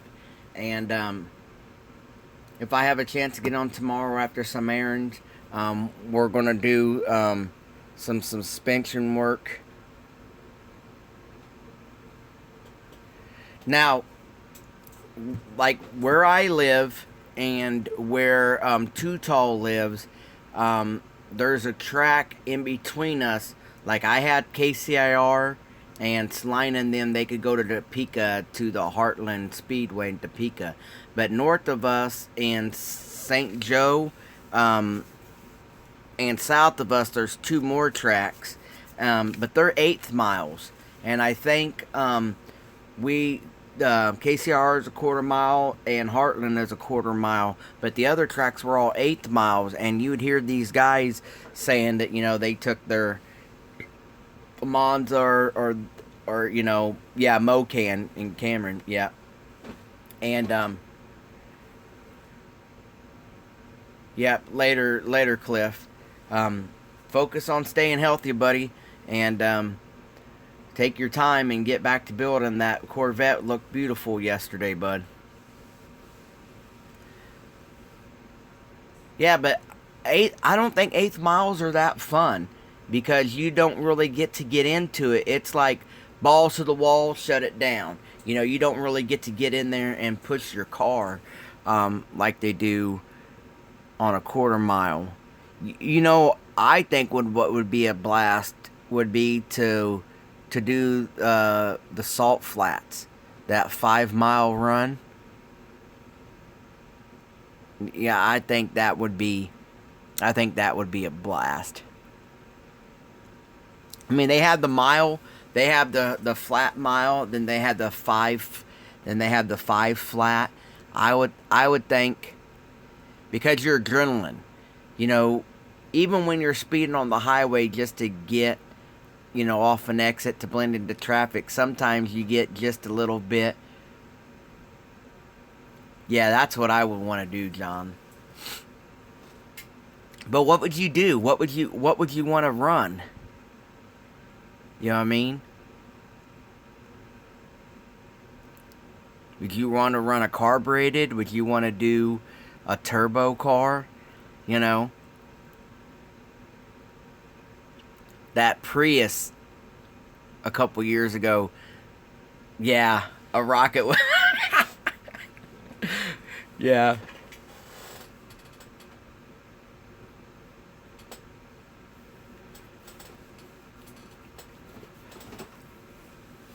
Remember, we was talking about cool kits in the past. Remember when Monogram gave us a couple of the Salt Flat Runners? See, that's shit we need back, guys. We need some of that stuff to, come back. And I know it's not everybody's cup of tea, but something cool. You know what I mean?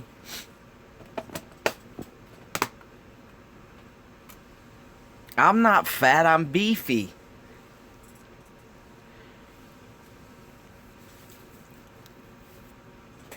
Morning, James. How are you feeling, bud?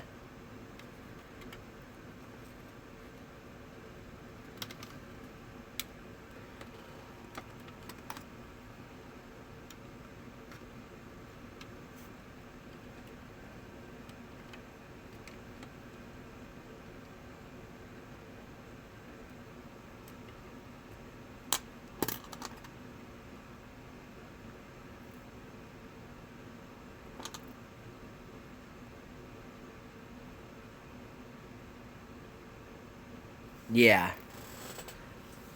Yeah, but still, I don't know. Running the 1320 is better. For me, it's always been better, Pat. I've just always enjoyed it. Um, and you got to look at it this way, too. The way a car is built, you could smash somebody in the eighth mile, but in a quarter mile, they'd leave you behind. So it's like, I think the eighth mile is a tree man's race. Who can get off that line the quickest. Because you don't have no time. Yeah, I like both too. I guess I should say, Pat. But it's like, if you're asleep, you don't have no time to catch up on an eighth. You know what I mean? You could be sidetracked and, oh shit, time to go, boom. And you don't get the catch up time.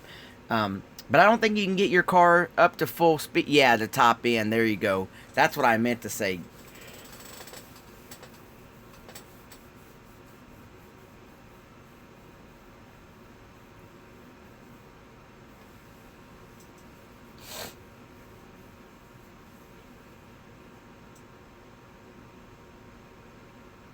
I remember one time I was in my Zephyr, and being a stick, I could, the car had no weight, and being a stick, you could pop the clutch and just take off. And my dad had taught me how to run the lights, basically. You know what I mean? So I thought I was the shit.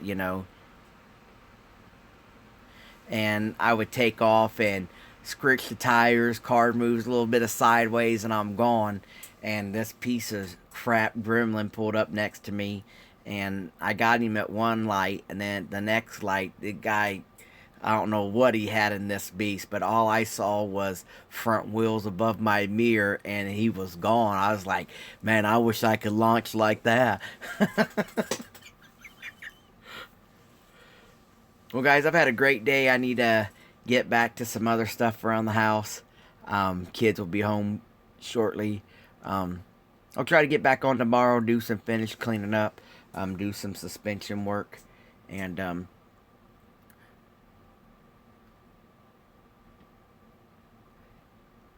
yeah, be, I don't know, it's just something about a stick. Later, John. Yeah, we'll talk to you guys later. Yeah, my kids are fitting to get home here pretty quick too. So, you guys have a blessed day. Enjoy your hobby. Love your family. We'll see you guys later. Great having you in here with us today, Cliff. It's great to see you. You know, being, being around again. Later, Don.